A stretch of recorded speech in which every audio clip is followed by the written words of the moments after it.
Okay, I'd like to call the City Council meeting of November 7th, 2022 to order. I will call the roll. Brereton. Here. Fleury. Fleury is absent. Frank. Here. Freeman. Here. McGee. Here. Mulhall. Here. Porter. Here. Prather. Here. Snow. Here. Stevens. Here. 9 present.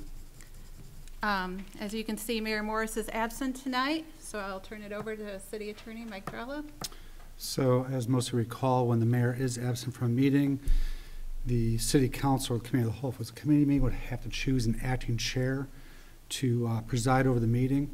Historically, this council has chosen one of the senior aldermen. Currently, the two most senior aldermen are Clayton Stevens and Dan Snow. So I'd entertain a motion to appoint an acting chair for the meeting. I nominate Clayton Stevens. I knew that was going to come fast. Do we have a second? Prather. All those in favor say aye. Aye. Any opposed? Alderman Stevens, come on down.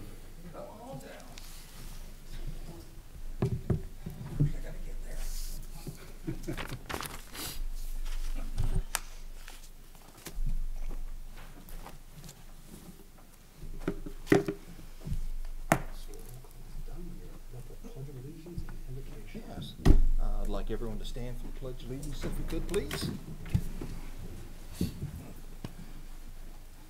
I pledge allegiance to the flag of the United States of America and to the republic for which it stands, one nation, under God, indivisible, with liberty and justice for all. Okay. And if we'd all remain standing for the invocation, I'd like to acknowledge our first responders, police and fire and public works, all of our city employees, and all of the men and women in our armed forces that are protecting our rights even as we're here. I would also like to hope that after tomorrow's election, all of our parties can get together and find a better way to serve the public. Thank you.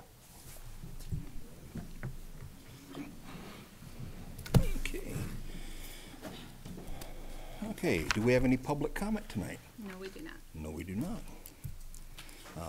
Number 4 on the agenda, approval of the minutes of the regular meeting of the Belvedere City Council, October 17th, 2022, as presented. Do I have a motion? Mulhall, and second by Mr. Porter.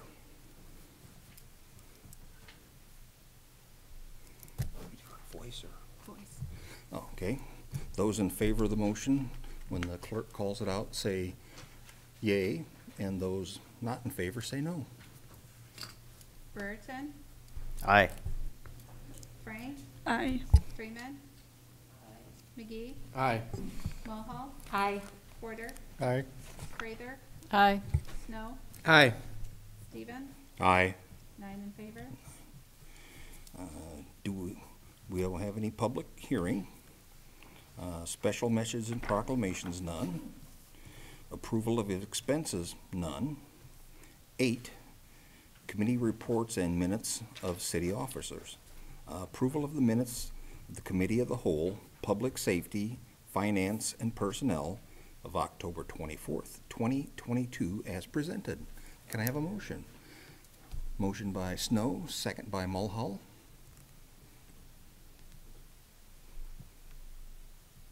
When the clerk calls your name, yes or no? Frank. Aye. Freeman. Aye. McGee. Aye. Mulhall. Aye. Porter. Aye. Prather. Aye. Snow. Aye. Stevens. Aye. Brereton. Aye. 9 in favor. Unfinished business. A, ordinance number 600H, second reading of an ordinance granting special use to allow indoor commercial entertainment within the GB General Business District, 105 West Harrison Street. Motion by Snow, second by Mrs. Prather. Do we have any discussion on this? Mr. Snow? Gina, did anybody show up for these meetings other than the applicants? There is only one person in attendance, so there is notification by a sign posted, certified mailings, and newspaper publication. The only person in attendance at the public hearing was actually the applicant for tomorrow's public hearing that just kind of wanted to see how the meeting was ran. Was there mailings? There were certified mailings, yes. Anyone else got any comments or? If not, the city clerk will call the question. Freeman. Aye. McGee. Aye. Mulhall. Aye. Porter. Aye. Prather. Aye. Snow. Aye. Stevens. Aye. Brereton. Aye. Frank. Aye. 9 in favor. B, ordinance 601H, second reading. An ordinance granting special use to allow indoor commercial entertainment in the Central Business District at 508 South State Street. Can I have a motion to that? Snow and McGee. McGee. Good God.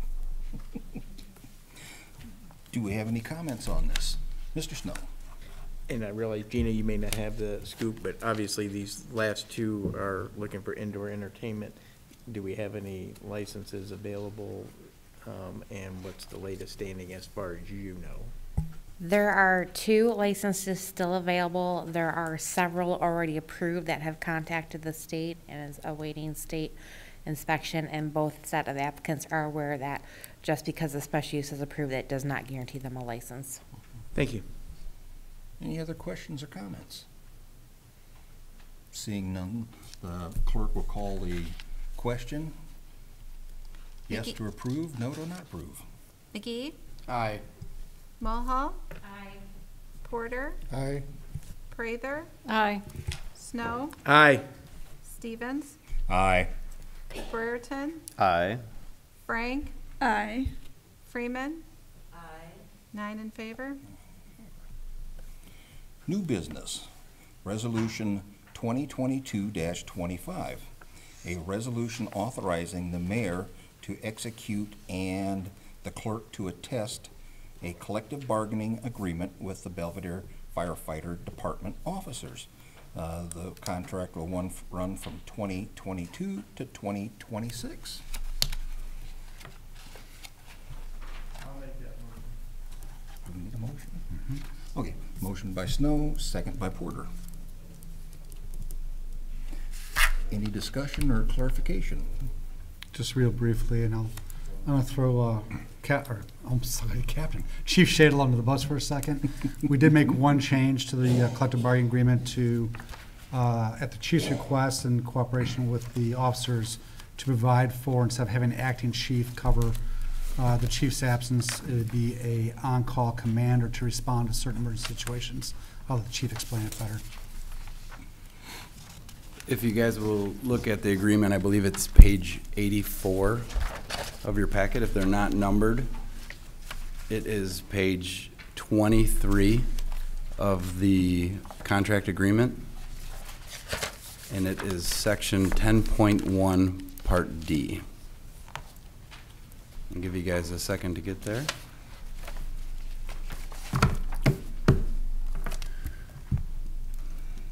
In the past, the fire department has utilized acting chief on the times that the chief was on vacation or gone for longer than a week or so. And so what would happen is the shift commander would then submit for 8 hours of acting chief pay, and that would be a differential pay between their hourly salary and the chief's hourly salary.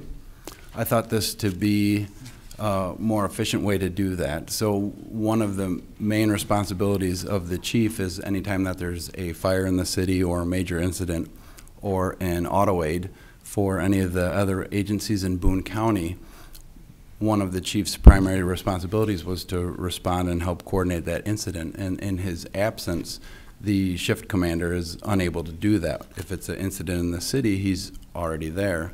And then at no time ever would we send our commander outside of the city, and then we want to have people to coordinate that incident. So oftentimes during the day when he was gone, they would get the 8 hours of differential pay, and there wouldn't be a lot that would change in their day because the chief would be gone. They wouldn't be working on his stuff in addition to their stuff.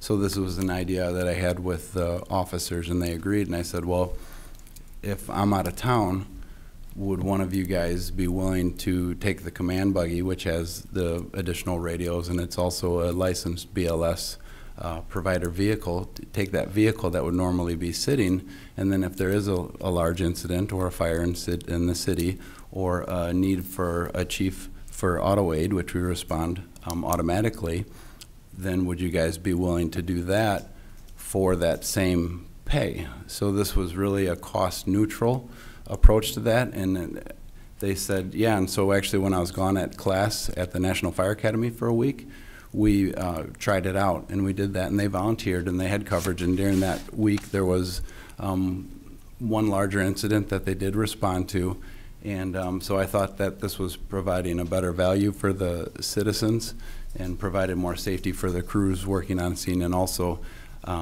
like we experienced on Friday when we had a fire in our district, we get help right away we had 3 chiefs from District 2 plus their men. Marengo Fire came to cover the city. Cherry Valley came with a writ. And so when we need help, we need them to come, and then, but also we reciprocate that. And so if the chief was gone, I thought this would be a better way to utilize our resources. And like I said, their pay for the 8 hours Monday through Friday was going to be that differential pay. And so they said, well, we could do that, and we tried it out while I was gone, and it worked well. It's voluntary, so if someone's available, it's not something that's going to be forced back or anything like that.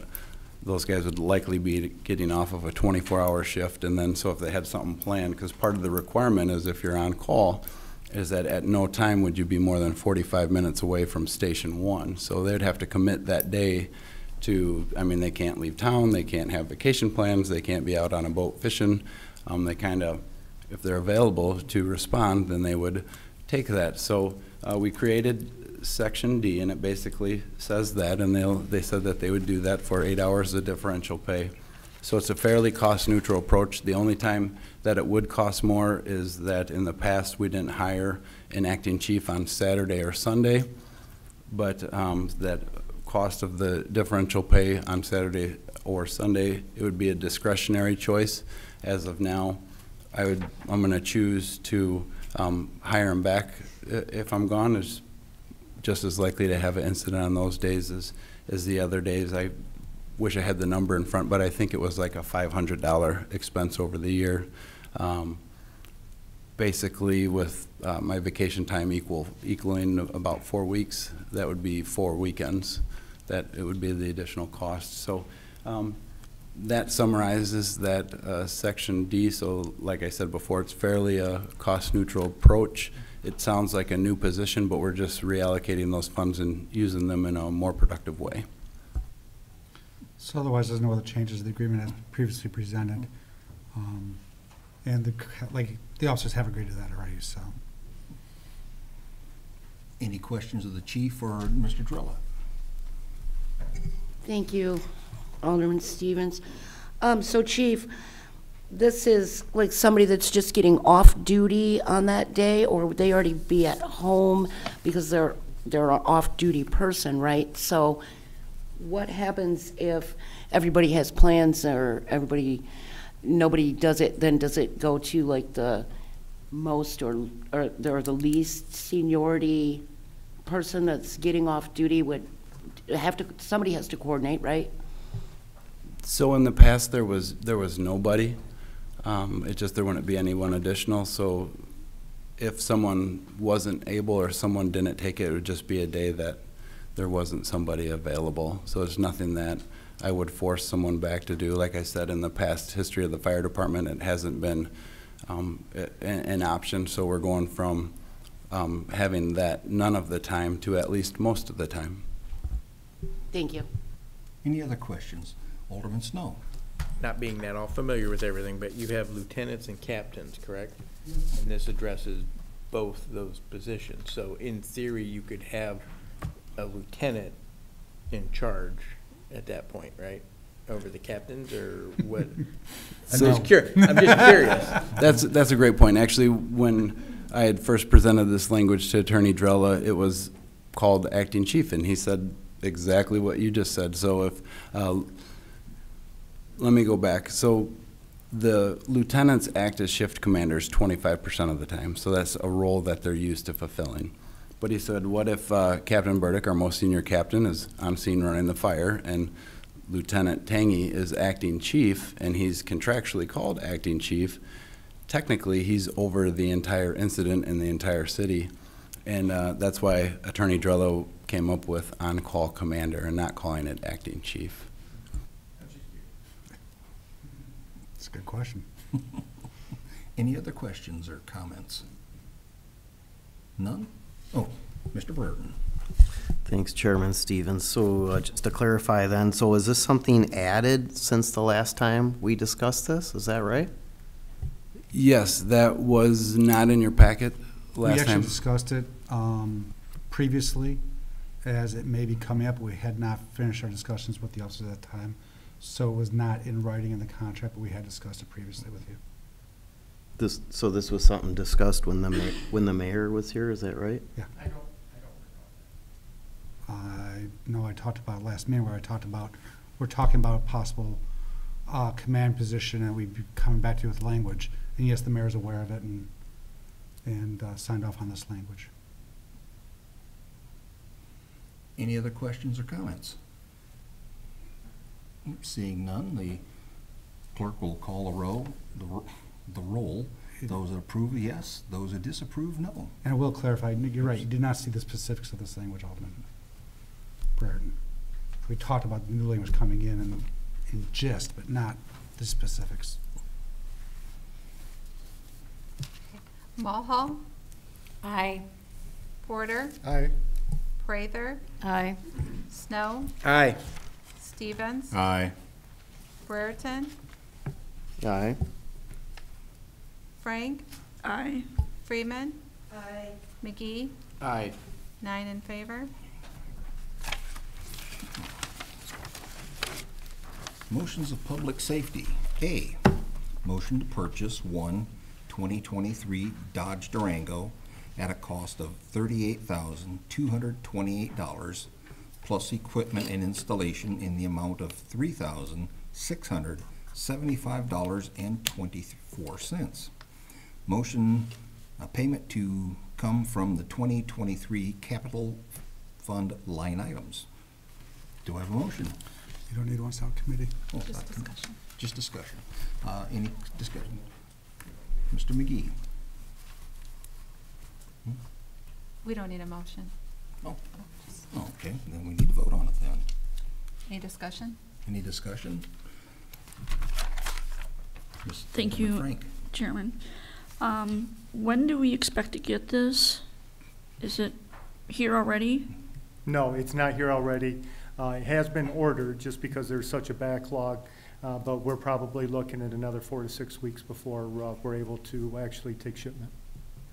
And then we have to add the installation things? Yeah, the vehicle that the current equipment is in is roughly 10 years old. It's out of date. We'll reuse what we can, but given the condition, I'd be surprised if much was able to get transferred from one vehicle to the next. Okay, thank you.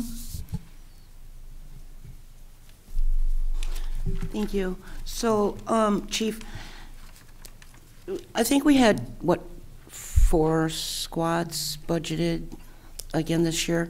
And did we have this Durango in there or no? Yes, this was one of the vehicles that we anticipated replacing.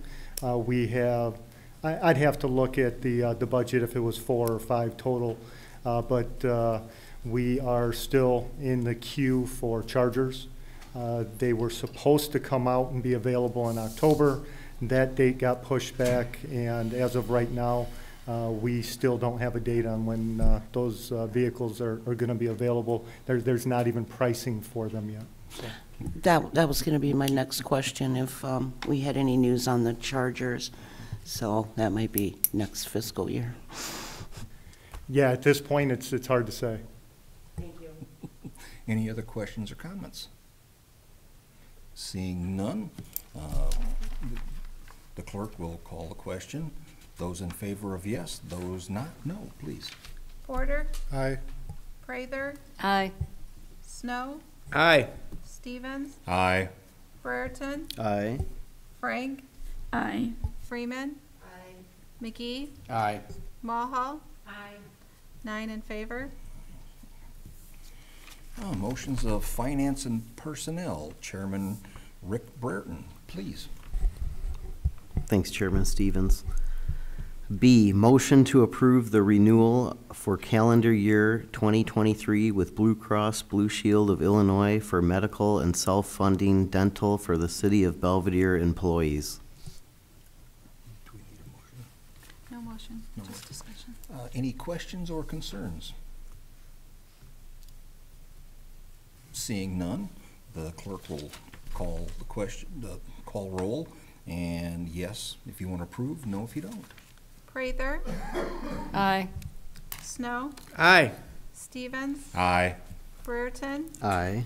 Frank, Aye. Freeman, McGee, Aye. Mulhall, Aye. Porter, Aye. 9 in favor. Mr. Brereton. C, motion to approve the fiscal year ending April 30th, 2022 audit as presented by Sikich. Any comments or concerns about this? Seeing none, the clerk will call the question. To approve, yes. To disapprove, no. Snow, Aye. Stevens, Aye. Brereton, Aye. Frank, Aye. Freeman, McGee, Aye. Mulhall, Porter, Aye. Prather, Aye. 9 in favor. Mr. Brereton. And then D, motion to approve the 2023 IML Risk Management Association Annual Renewal. Any questions or concerns that anyone has? Seeing none, the clerk will call the question. Yes to approve, no to disapprove. Stevens, Yes. Brereton, Aye. Frank, Aye. Freeman, McGee, Aye. Mulhall, Porter, Aye. Prather, Aye. Snow, Aye. 9 in favor. Motions of building. Chairman Cheryl Prather, please. Motion to replace the current fire and security system with Rockford Tech Systems in the amount of $10,963.31 with the annual fee of $1,360 for monitoring and inspection. Any questions or concerns about this? First, Ms. Frank. Ms. Freeman, sorry. Thank you. So Kip, this seems cheap to me. Does this include, are we doing like all the cameras? And, I mean, we have a sprinkler system, I'm assuming. What exactly does this include? Because I paid over $6,000 just for my cameras. The cameras are on a separate system. Cameras are on a separate system. We don't have a sprinkler system. That's why you see the big garage doors over each cubicle, or the 4 areas of the building. This is just to replace the annunciator panel at the front of the building and the control panel at the back of the building. Their proposal states that they can reprogram like the red box you see there, and the smokes that you see in the ceiling. So those existing things are gonna stay the same. And then they're gonna give us some reader cards, and then new reader panels, but as far as the cameras, that's separate. Okay, so it's basically just getting in and out when it's locked. Yeah, the burglar system is gonna be replaced, and then the fire alarm system is gonna be replaced, because the existing system is, we can't get parts for it, we can't replace anything that's, they're bidding on to replace. So if there is a fire here, do you get a direct call from the security thing? So long as it's monitored and it goes off and it activates, it would notify dispatch directly. That's, I believe, in the part here, the 1,360 for monitoring. I would assume that the monitoring, you already have a contract for that, and they're already providing that. Thank you. Mr. Snow?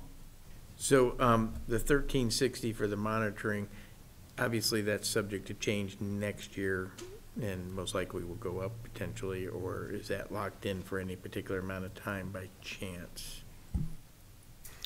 I gotta look at the contract. I believe it's locked in for 5 years. Any other questions? Mr. Burton? Thanks again, Chairman Stevens. Yeah, I had the same question as Alderman Freeman, if this included video surveillance, which I guess it doesn't, because it seems very expensive to me, especially without video. Any other questions? Because most of these devices are modern enough, I believe, that each one of them has its own address basically, and it will show up at the panel and the control as to which room it's in the building. I would hope they're that new. 2006. Maybe. Well, we're talking about burglar and fire, not necessarily security and activity that goes on once people are in the building. We're just talking about once the building's locked down, if there is an entrance, that's what's monitored, not what's going on inside the building. Yeah, well, most of these detectors in a newer system will actually have their own little address, and it will tell the control panel as to which room in the building is on fire. But 2006, I'm not sure. They do that. They do that. Correct. Great. And part of the annual inspection that Johnson Controls is currently performing annually, they test all the units and they are functioning. Okay. Any other questions or concerns? Mr. Burton? Thanks again. So is that something we're getting there then, what you just mentioned? They are currently that way, so that if the alarm, if this head shows off, it'll tell the panel, and then the panel should tell the monitoring that, you know, if it's this room, the back room. Okay, so it currently does that? So, all right. I'm not sure currently. Yeah, it does. Yes, it All right, does. Okay. so on the fire side, and I've not been involved in the bidding, nor have I reviewed what's been bid, but the current system was put in place in 2006. It's essentially broken, obsolete, keeps breaking down, they can't get parts for it.